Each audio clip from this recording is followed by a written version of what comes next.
হাযাল কুরআন আলা জাবালিল লারাইতা খাশিআম মুতাসাদ্দিআম মিন খাশিয়াতিল্লাহ। আল্লাহ বলতেছেন, আমি এই কোরআনটাকে যদি কোনো পাহাড়ের উপর নাজিল করতাম, পৃথিবীর সর্বোচ্চ পাহাড় হচ্ছে মাউন্ট এভারেস্ট। আল্লাহ বলতেছেন, আমি যদি এই কোরআন শরীফটাকে কোনো পাহাড়ের উপর নাজিল করতাম, ওই পাহাড়টা কোরআনের ভয়ে ধ্বংস হয়ে যেত, চূর্ণ বিচূর্ণ হয়ে যেত। কিন্তু ওই কোরআনটাকে আল্লাহ আমার নবীর উপরে নাজিল করেছেন। একটু জোরে বলুন না সুবহানাল্লাহ।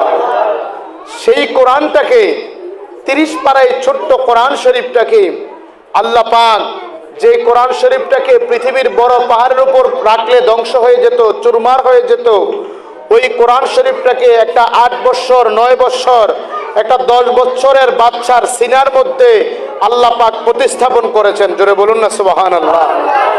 ওই বাচ্চাটার মা আপনাদের মতো মহিলা, কথা বলেন ঠিক কিনা?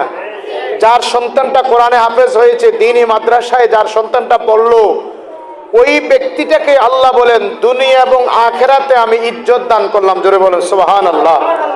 কেমন ইজ্জত! এই যে আজকে আমার মা বোনেরা আছেন, শত ব্যস্ততা, ছোট ছোট বাচ্চা লালন পালন করেন, ঘরের সংসারিক কাজ করেন, তারপরেও ব্যস্ততার মাঝে আপনারা এসেছেন কেন? আপনার একটা বাচ্চা এই মাদ্রাসায় পড়ে, কথা বলেন ঠিক কিনা? এটার প্রতিদান কি দিচ্ছেন? আল্লাহর হাবিব বলেন, কাল হাসরের ময়দানে একটা কোরআনে হাফেজের জন্য আল্লাহ একটা বাড়ির ব্যবস্থা করবেন। যেমন আজকে আমার হেলালি সাহেব হুজুর এই 3 তলা বাড়ি করছেন, ওনার বাবার টাকা, বাবার দিনের সম্পদ বিক্রি করে একটা মাদ্রাসা করার স্বপ্ন। আলহামদুলিল্লাহ বলেন না? উনি আজকে এত বড় প্রতিষ্ঠান লক্ষ লক্ষ টাকা খরচ করেছে, কিন্তু উনি যদি এইখানে প্রতিষ্ঠান না কইরা যদি প্লাট কইরা ভাড়া দিত, বলেন এর চাইতে আরো বেশি টাকা ইনকাম হইতো না? উনি বৈশা বৈশা থাকতো, প্রতি মাসের 5 থেকে 8 তারিখের মধ্যে, আপনারা অনেকে আছেন বাসা ভাড়া থাকেন, আমিও তো বাসা ভাড়ায় থাকি এখনো, প্রতি মাসের 10 তারিখের মধ্যে বাসা ভাড়া দেওয়া হয়। কিন্তু আমার ভাইয়ের স্বপ্ন, লালিত স্বপ্ন ছিল, আপনারা অনেকে জানেন, ওনার একটা ছেলে ছিল ঢাকা দারুন নাজাত মাদ্রাসায় অধ্যয়নরত ছিল। আমরা প্রায় সময়, এমন কোনো সপ্তাহ নাই যে আমার ভাইয়ের ছেলেটার জন্য আমরা দোয়া করি না। গোমতী নদীর পাশে সে শুয়ে আছে, কি নাম না ভাই, নামটা ভুলে গেছে, মাজহারুল ইসলাম। সে মারা গেছেন। আল্লাহ রাসূল বলেছেন, কোন তলবুল আলেম যদি দ্বীনি ইলম শিক্ষা করা অবস্থায় মারা যায়, সে নিঃসন্দেহে জান্নাতি। জোরে বলুন সুবহানাল্লাহ। তাহলে ওনার ছেলেটা চলে গেলেন কবরে। ওনার লালিত স্বপ্ন ছিল উনি একটা দ্বীনি প্রতিষ্ঠান করবেন, সুন্নি প্রতিষ্ঠান করবেন। আজকে ওনার স্বপ্ন আল্লাহ বাস্তবায়িত করেছেন। কাল হাসরের ময়দানে আজকে উনি দুনিয়ার অর্থে দিয়ে এই প্রতিষ্ঠান করেছেন। আর আপনারা, আমার মারা, আমার বাবারা যারা এখানে আসছেন, এই আপনার বাচ্চাটাকে কোরআনের পাখি, কোরআনের সন্তানকে কোরআনে হাফেজ বানানোর জন্য আপনারা যারা দিয়েছেন, নবীজি বলেন হাসরের জান্নাতের মধ্যে আলাদা একটা বাড়ি থাকবে, যেই বাড়ির মধ্যে আল্লাহ পাক এই কোরআনে হাফেজ এবং তার মা বাবাকে রাখবেন। সুবহানাল্লাহ বলেন। হাদিস শরীফের মধ্যে আছে, ওই বাড়ির মধ্যে ঢুকার সময়, এই যে আপনারা যে বাড়িটার মধ্যে ঢুকছেন, একটা গেট আছে না মা, কথা বলেন, গেট আছে না? নবীজি বললেন যে জান্নাতের মধ্যে কোরআনে হাফেজ এবং তার মা বাবাকে রাখার জন্য যে বাড়িটাকে আল্লাহ নির্মাণ করেছেন, ওই বাড়িটার মধ্যে আল্লাহ 70,000 গেট লাগাইছে। সুবহানাল্লাহ বলেন। কত হাজার গেট? প্রতিটা গেটের দরজায় 70,000 ফেরেশতা স্যালুট দিবে। আপনারা পুলিশে যারা চাকরি করে, সেনাবাহিনীতে, ডিফেন্সে যারা চাকরি করে, তাদেরকে স্যালুট দেয় না?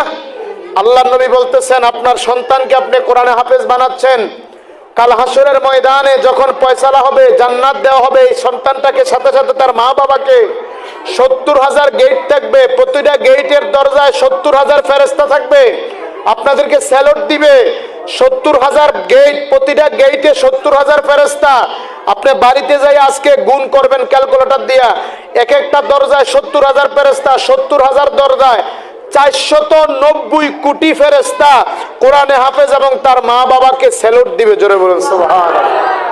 তাহলে আল্লাহ কি আপনাদের ইজ্জত বাড়াইছে না কমাইছে? কথা বলেন, বাড়াইছে না কমাইছে? এখন দেখেন, এটা হলো আখিরাতে জান্নাতের ইজ্জত। আপনারা এখানে আমার বাবারা আছেন, সম্মানিত জ্ঞানীগুণী সুধীজন আছেন। আমাদের বিভিন্ন মসজিদে তারাবির নামাজ হয়, খতম তারাবি, আপনারা শোনেন না?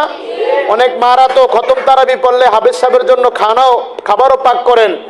সন্তানটা যদি 12-13 বছরও কোরআনে হাফেজ হয়, একটা 60 বছরের বৃদ্ধ যদি তার পিছনে নামাজ পড়ে, বলতে হয় উনি আমাদের মসজিদের হাফেজ সাহেব। কি কয়? এলে 60 বছরের ব্যক্তিটাও 13-14 বছরের বাচ্চাটাকে সাহেব বলতে হয়। আল্লাহ তার ইজ্জত দিয়েছেন, জোরে বলুন সুবহানাল্লাহ। সম্মানিত আমার মা বোনেরা, অভিভাবক বিন্দু, আপনাদের সেই চিন্তা চেতনা, আপনাদের মনোবল, আপনাদের নিয়তকে আমি ধন্যবাদ জানাচ্ছি যে আপনার সন্তানটাকে আপনি মাদ্রাসায় পড়ানোর চিন্তা করেছেন। অনেকের সন্তান চিন্তা করে, হওয়ার আগেই চিন্তা করে যে আমার ছেলে হইলে আমি তাকে ভালো ভার্সিটিতে পড়াবো, 12 ক্যাডেটে পড়াবো। এখানে অনেক স্যারেরা আছেন, শিক্ষকেরা আছেন, আমার গ্রামবাসী এলাকাবাসী আছেন। অনেক ডাক্তারের মা বাবা বৃদ্ধাশ্রমে আমরা শুনেছি, অনেক ইঞ্জিনিয়ারের মা বাবা বৃদ্ধাশ্রমে থাকে আমরা শুনেছি, অনেক ব্যবসায়িকের মা বাবা বৃদ্ধাশ্রমে থাকে আমরা শুনেছি, কোন মসজিদের ইমাম সাহেবের মা বাবা বৃদ্ধাশ্রমে আছে। শুনছেননি আপনারা? শুনছেননি? এই জন্য মা বাবা যখন সন্তানকে কোরআনে হাফেজ বানায়, আলেম বানায়, ওই মা বাবা কখনো কষ্ট করা লাগে না। আর এই সন্তান আপনি খেয়াল করবেন, আলেম ওলামাদের বেতন কম কিন্তু তাদের ইজ্জত আছে। আলেম ওলামাদের ঘরে যেই খাবার হয়, যেই সুন্দর তারা চলাফেরা করে, আপনি 50,000 টাকা বেতনের একটা মানুষও এত সুন্দর করে চলতে পারে না। কেননা আল্লাহ পাক কোরআনে হাফেজদের উপরে, আলেমদের উপরে আল্লাহর রহমতের নজর আছে। সুবহানাল্লাহ বলেন না? তাহলে আমার মা বোনেরা, আপনারা এসেছেন, দুনিয়াবী ব্যস্ততার কারণে মা বাবা আপনাদেরকে মাদ্রাসায় পড়াইতে পারে নাই। মনের একটা চিন্তা চেতনা যে একটা মাদ্রাসায় পড়াবেন। আমার ভাই উনি একটা প্রতিষ্ঠান দিয়েছে, প্রতিষ্ঠানের কিন্তু অভাব নাই, আশেপাশে অনেক প্রতিষ্ঠান আছে। তবে একটা কথা মনে করবেন, আমরা দয়াল নবীর উম্মত, আমাদের নবীর শাফায়াত ছাড়া, সুপারিশ ছাড়া এই দেশে 1000 বার হজ করছে, লেখাপড়া শেষ করে বড় মাওলানা হইছে, নবীজির শাফায়াত ছাড়া, নবীর প্রেম ছাড়া জান্নাতে যেতে পারবে? যদি আল্লাহ আমার নবীকে সৃষ্টি না করতেন, কোরআনের সৃষ্টি হইতো? আমার নবীকে না বানাইলে আসমান জমিন হইতো? তাহলে আজকে অনেক মাদ্রাসা আছে, যে সমস্ত মাদ্রাসায় সন্তানগুলাকে নবীর মোহাব্বত শিখায় না। এখন বলেন, মা বাবা সন্তানকে মানুষ করে, ওই সন্তান যদি মা বাবার সম্মান না করে, এই মানুষের কোনো দাম আছে? তাহলে আমার নবীর উসিলা আমরা কোরআন পেয়েছি, হাদিস পেয়েছি, মসজিদ পেয়েছি, মাদ্রাসা পেয়েছি। নবীর ভালোবাসা যদি আমাদের অন্তরে না থাকে, আকীদা যদি আহলে সুন্নাত ওয়াল জামাতের না হয়, তাহলে লেখাপড়াও করে কোনো লাভ। আমার ভাই একটা সুন্নি প্রতিষ্ঠান দিয়েছে, আপনাদের সন্তান দুনিয়া এবং আখেরাতে আপনাদেরকে নাজাতের ব্যবস্থা করবে। আর যে ছেলেটার এই কলবের মধ্যে পবিত্র কোরআন ও হাদিস থাকবে, নবীজি বললেন কিয়ামতের আগে তার দেহটাকে মাটিতে নষ্ট করবে না, কবরে যেভাবে রাখবে সেইভাবে কিয়ামতের ময়দান উঠবে। জোরে বলুন সুবহানাল্লাহ। তাহলে আমার মা, আপনি সবচেয়ে বড় আনন্দিত যে একদিন আপনার ছেলের পিছনে মানুষ নামাজ পড়বে। আপনার ছেলে আপনি মারা যাওয়ার পরে রব্বির হামহুমা কামা রব্বায়ানি সগীরা বলে দোয়া করবে। আপনি দেখেন কোটি কোটি টাকা হয়, আমার অনেক মা বোনেরা আছেন বিভিন্ন চাকরি করে, বিভিন্ন কিছু করে, টাকা পয়সা ইনকাম করে, একটা টাকা কবরে নেওয়ার মতো কোনো ক্ষমতা আসেনি মা। আপনি কাপড়ের কোনো পকেট হয়নি, কথা বলেন হয়? তাহলে কি নিবেন? ওইখানে নিয়ে যাইবেন আপনার আমল। একটা সন্তানকে কোরআনে হাফেজ বানান, এটার উসিলায় যেন আল্লাহ আপনাদেরকে নাজাতের ব্যবস্থা করে। আপনার সন্তানের পাশাপাশি আশেপাশে যে সমস্ত সন্তান আছে তাদেরকে বুঝাই আপনার ছেলের মতো হাফেজে কোরআন বানাবেন। এটা আমার আপনাদের কাছে দাবি থাকবে। আপনার সন্তান এখানে সুশিক্ষায়, উনি একজন মানুষ গড়ার কারিগর, ওনার চুল পাইকা গেছে, ওনার জীবনটাই মানুষ গড়তে এসেছে, বিভিন্ন প্রতিষ্ঠানে উনি চাকরি করেছেন। তাহলে ওনার মতো একটা অভিজ্ঞ মানুষ, একটা বিজ্ঞ মানুষ প্রতিষ্ঠান চালায়, ওই প্রতিষ্ঠানে আমাদের সন্তানগুলি পড়বে। আমাদের কোনো চিন্তা আছে? ইনশাআল্লাহ অবশ্যই। এই যে দেখেন, বাচ্চাদের দিকে তাকাইলে মনে হয় জান্নাতের পাখিগুলো বসে আছে। আমি দোয়া করি যাদের সন্তানগুলি আছে আল্লাহ পাক যেন তাদেরকে সঠিকভাবে কোরআনে হাফিজ হিসেবে বানায়। পাশাপাশি বাংলা, অঙ্ক, ইংরেজি পড়ার মতো সুযোগ সুবিধাও এই প্রতিষ্ঠানে আছে। যেহেতু চাইল্ড প্রত্যয়, চাইল্ড একাডেমি এবং সুন্নিয়া দিনিয়া মাদ্রাসা, এটা থেকে আপনার সন্তান নৈরাশ হওয়ার কোনো আশা নাই, নৈরাশ হওয়ার কোনো চিন্তা নাই। আমাদের মাদ্রাসার মধ্যে বাংলা, অঙ্ক, ইংরেজি সব কিছু পড়ানো হয়। আপনি স্কুলে পড়াইলে শুধু বাংলা, অঙ্ক, ইংরেজি পড়বে, আরবি পড়বে না, এখানে আরবিও পড়বে। পাশাপাশি আপনার সন্তান ৫ম শ্রেণী পর্যন্ত কোরআনে হাফিজ হয়ে বাংলা লাইনে লেখাপড়া করবে, জেনারেল লাইনে লেখাপড়া করবে। আপনাদের সন্তানগুলো যারা আছে, আরো আশেপাশের আপনজন যাদের আছে, সন্তানগুলাকে ইনশাল্লাহ আপনারা ভর্তি করাবেন। রাজি আছেন তো মা? সবাই বলেন রাজি আছেন? এই যে আপনাদের সন্তানগুলো এখানে পড়তেছে, পড়ার কারণে কি তাদের অবস্থানটা ভালো না খারাপ? আপনারা বলেন, সত্যি কথা বলেন, ভালো না খারাপ? তাহলে ইনশাআল্লাহ আপনাদের কাছে আমার দাবি থাকবে, আমার ভাইয়ের এই প্রতিষ্ঠানের প্রতি আপনারা সকলে নিজের প্রতিষ্ঠান মনে করে, নিজের প্রতিষ্ঠান মনে করে যত দুঃখ সুখ আছে ওনার কাছে বলবেন। শোনেন, মানুষে ভুল করে, ফেরেশতাদের কোনো ভুল নাই, শয়তানের ভুল নাই, ভুল তো মানুষে করে। আমরা আলেম, আমাদের অনেক সময় অনেক ভুল ত্রুটি হতে পারে।